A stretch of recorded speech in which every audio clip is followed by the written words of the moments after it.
Hello, everybody. During the Greek War of Independence, piracy in the Aegean emerged as the most burning international issue for belligerents and neutrals alike.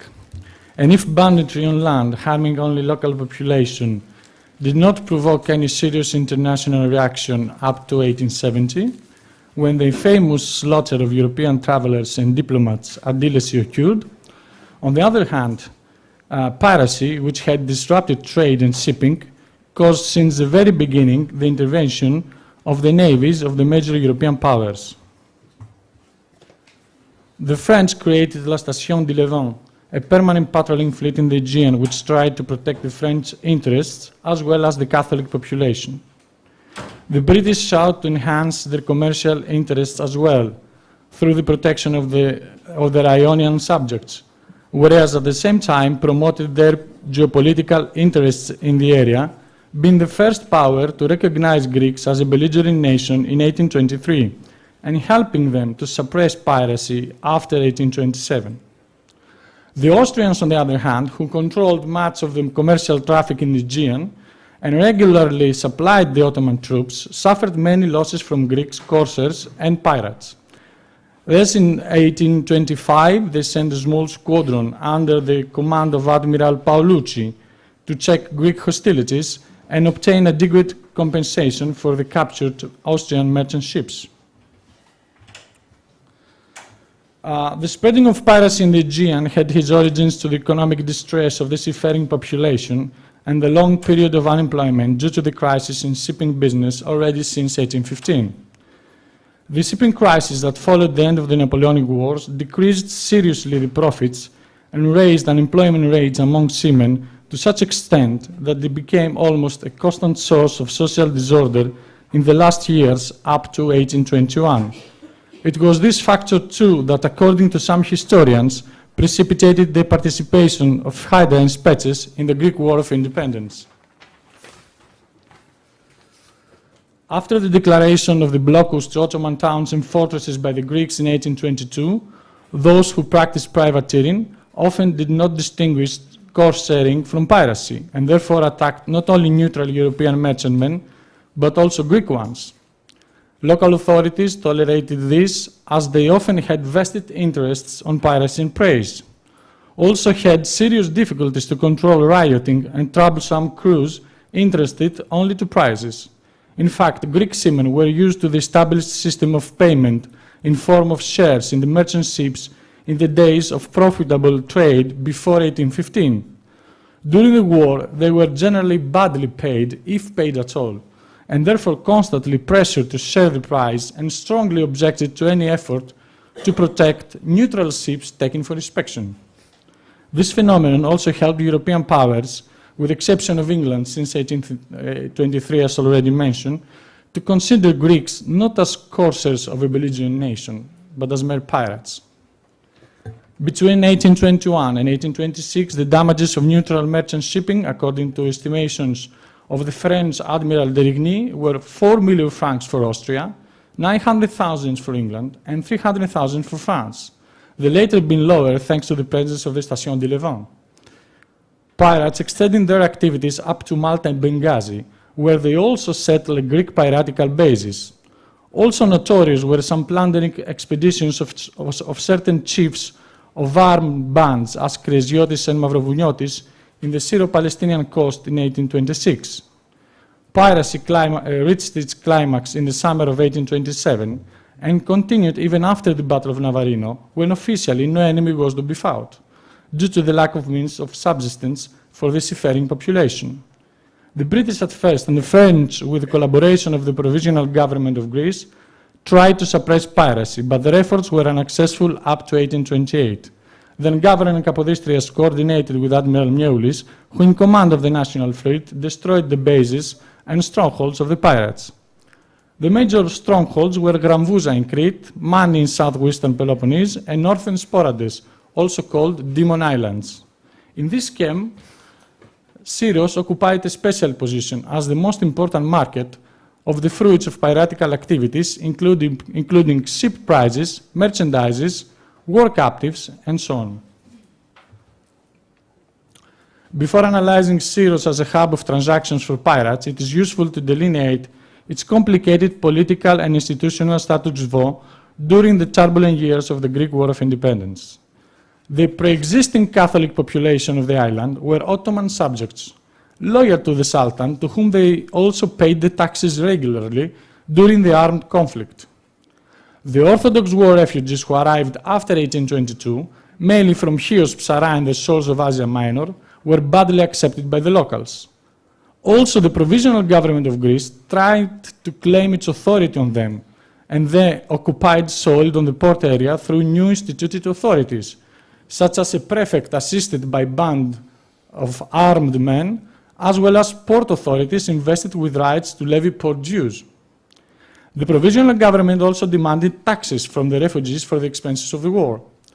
During these developments, the port could not offer any protection to its Catholic subjects and did not intervene to harm the Orthodox refugee settlement either, thus ensured the neutrality of Syros in the hostilities. Suffering from the bans of the armed Orthodox, the Catholic population then sought relief from the natural protectors, the Habsburg and French fleets operating in the Aegean waters. They intervened to protect the population of common religious faith, but far from being under the formal jurisdiction. This complicated status quo between nominal and effective power exercised over two different types of population with opposing interests in an unstable conjuncture, a fluid institutional context transformed the previous almost vacant harbor area of Syros to a market which favored all kinds of economic transactions and created numerous opportunities for rapid and large profits. The economic activities undertaken by the Orthodox population on the harbor of Syros were not always to the interests of the belligerent nation they belonged, but often merely focused to amass a fortune. The sales and purchases of the captured merchandises and the ships themselves were perhaps among the most frequent transactions in Syros that time.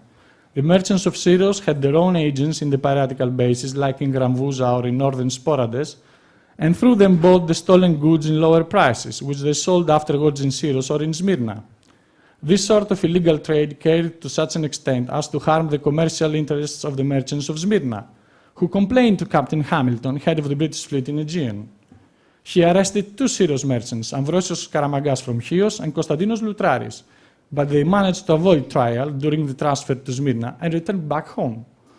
Also in 1827, some arrested pirates testified that Ambrosios Karamagas was the real shipowner of piratical vessels that had captured many Ionian merchant ships.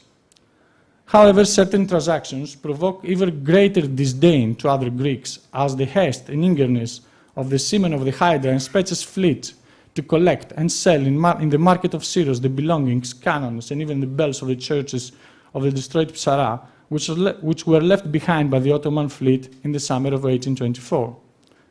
Furthermore, the merchants of Syros did not hesitate as well to sell supplies and foodstuff to both belligerents, Greeks and Turks, to the disgrace and anger of the provisional government of Greece. Merchants like Ambrosios Karamagas, Antonios Nikas from Hydra, and Evstratios Ogdouris from Epirus faced serious accusations for selling food supplies to the besieged Turks in fortresses and towns. Along with commodities and ships, slave trade was also carried out in a considerable degree, the human prizes being mainly Muslim captives of war. Sometimes these were used as a means of exchange but for Greeks enslaved by the Turks, but generally human prize was offered as a mere commodity to such extent that some of these transactions were made before a notary. Even a representative of the provisional government of Greece in Syros, like Konstantinos Orlandos, son of the notable and shipowner of Spetses Ioannis Orlandos, stipulated in April 1827 a notarial act of purchase of 6 Turkish captives taken by a Greek privateer in the strait between Chios and Chesme. The captain of the Greek Navy, Lazaros Pinotis from Hydra, had to give up in the pressures of his crew, who decided to interrupt their duty and set sail to Syros in order to sell a group of distinguished Turkish captains from a corvette they have burned in May 1825. A number of young Turks in 1822 cost 320 gyros to Georgios Stephanou, a representative of the Catholic community in Syros, whereas in 1827 a beautiful Ottoman girl was offered to the American doctor of the Greek forces, Samuel Howe, for 100 Spanish silver dollars. Money counterfeit was also a growing business in Syros in that period. Specialized craftsmen, equipment and machinery were established there, backed by wealthy merchants, the same people who controlled and carried out the dishonored activities of booty sales with pirates and smuggling of supplies to the Turks. Money counterfeit was also widespread to the areas of the rebel Greece like Hydra and Spetses, as well as in Gastouni in Peloponnese, the later enterprise being owned by the local wealthy notable Georgios Isinis. Syros also provided the technical basis for the pirates as well as for every other ship, thanks to the flow of many shipwrights, carpenters, caulkers, and other shipyard craftsmen, mainly from Chios. The Corsairs and Pirates brothers, Georgios and Konstantinos Zorbas from Thessaly, built there their vessel Kentavros and the Damia in the summer of 1827, before obtaining a letter of marque to operate in Maliakos Gulf. Also, Captain Mikaros from Sarai, a notorious pirate, who after the suggestion of another captain from Sarai, Ioannis Apostolis, built his piratical schooner in Syros in that same year. Even if not an economic activity, espionage found a fertile soil to flourish in such an environment as Syros was in wartime, with a flow of people from every part of the Levant and beyond, who were engaged in every sort of transaction. Greek and foreign agents of Mehmet Ali of Egypt settled there, creating a valuable network of intelligence between merchants like Argyrios Tarpochtis from Ceres, one of the wealthy merchants of the place, and future mayor of Hermopolis, who maintained his business network with Alexandria also after independence. He and others like Padias Zizinias were arrested by the provisional government of Greece with charges of espionage. They had a trial, but they were acquitted thanks to the intervention of Ioannis Koletis, as well as the money of the wealthy merchants of Alexandria, the Tositsa brothers, who financed the naval fleet of the Egyptian ruler, together with the Zizinia brothers. According to rumors, Dimitrios Droidis, the father of the writer Emmanuel Droidis, who was engaged in trading activities between Syros and Alexandria, was also working for the espionage network of Mehmet Ali. Mehmet Ali, through his agents in Syros, was also buying ships in prices that the Greek government could not afford to pay, in order to prevent the supply of fire ships to the Greek fleet. This fact alarmed the provisional government, which tried to forbid this type of sales to others than the government in the port of Syros. Piracy in the Aegean during the War of Independence was its last great episode in the age of sail in the Mediterranean, although it continued in a very limited scale in the 19th century, as the rarity of such news from sources and the unarmed or unescorted voyages of the merchant vessels reveal. This episode of the piracy in the Levant was due to the anomaly of war circumstances that led to a very fluid institutional, political, and socio-economic context. Equally important and connected to the above was the factor of unemployment of the seafaring population of the Aegean, previously largely engaged in trading activities in the Mediterranean and Black Sea.